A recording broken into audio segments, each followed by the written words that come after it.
Alright guys, I came back to the project. I'm doing a bumper at this moment. It's fighting me, but I'll get it done. But I put the trunk's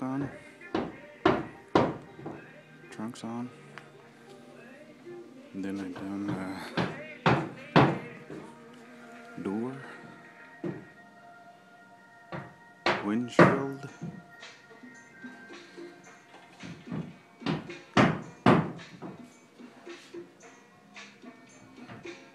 put the hood on,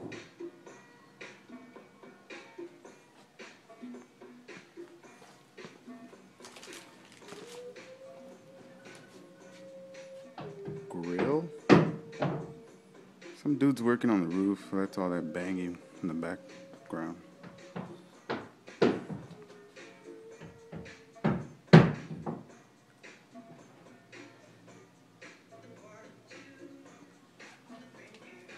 So major body parts I put back on.